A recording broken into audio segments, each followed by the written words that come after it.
Alright, so I have a feeling some of you might be, but that's not polished enough. That's not mirror finish. You know, because, again, got to lock it in place. So, because you're going to see some little swirl marks. And so this is part 2, but, whoop, there we go. So this is part 2, but it's part 1. You can get a better look at it, but sure is whatever, you get it. So anywho, I always use green on, you know, right green. It's getting green only until it gets down to so far, and then it becomes a black one. The black has emery in it, and so it's a lot more aggressive than the green. So you'll I have no issues going from that, but I do not like to go from black to green or from black to any other color, or green to white is a bad move too, because the white is a more finishing.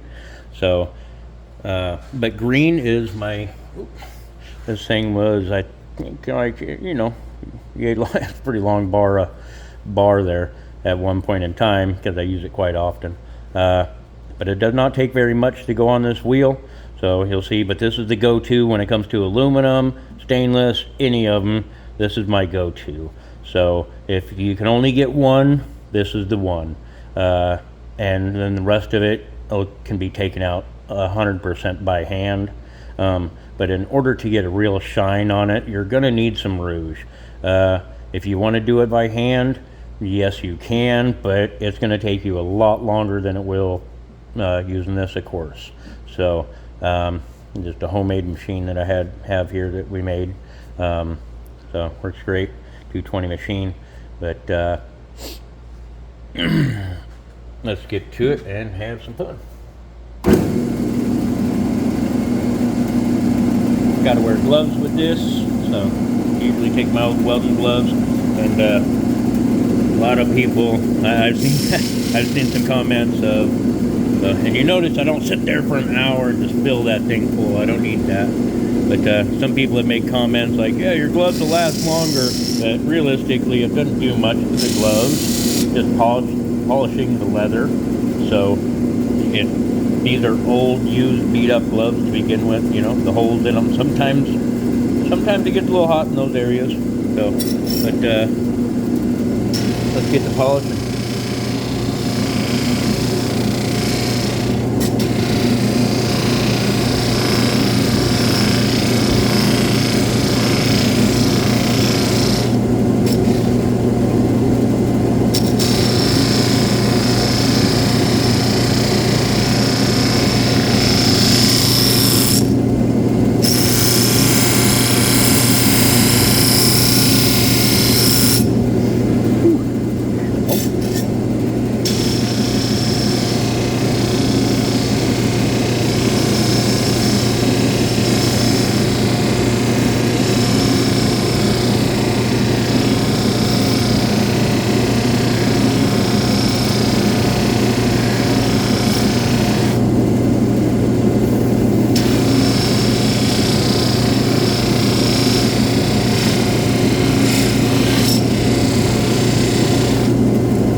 fast. I was just kind of knocking off some of the clay.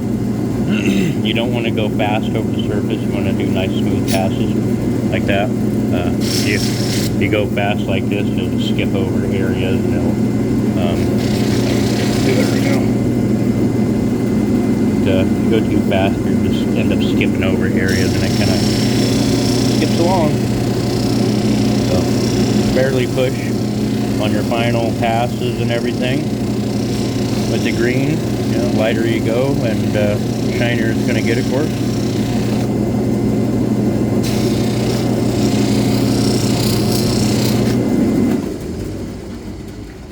And the reason that you want to sand it is you won't spend so much time over here on the compounds. Because when I first started, I was actually coming to find out that I'd be sanding it and then I'd have to go back and sand it again and sand it again, sand it again, because I'd see too many marks. So just, you know, do yourself a favor and do it right off the get-go. And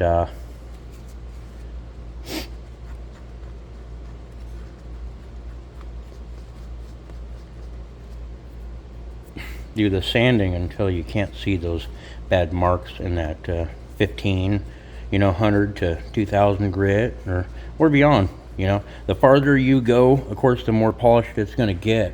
So if you get into 4000 grit sandpaper and stuff, I promise you guys, you can sand all this stuff and polish 100% by hand. So yeah, you can see there. So I hope you enjoyed the video. Stay tuned, because part 1 or 2, or, well, you get the idea, you know, but it'll be coming out tomorrow. So those that were interested in getting this shine right here, stay tuned, because I got a video for you tomorrow. Peace out.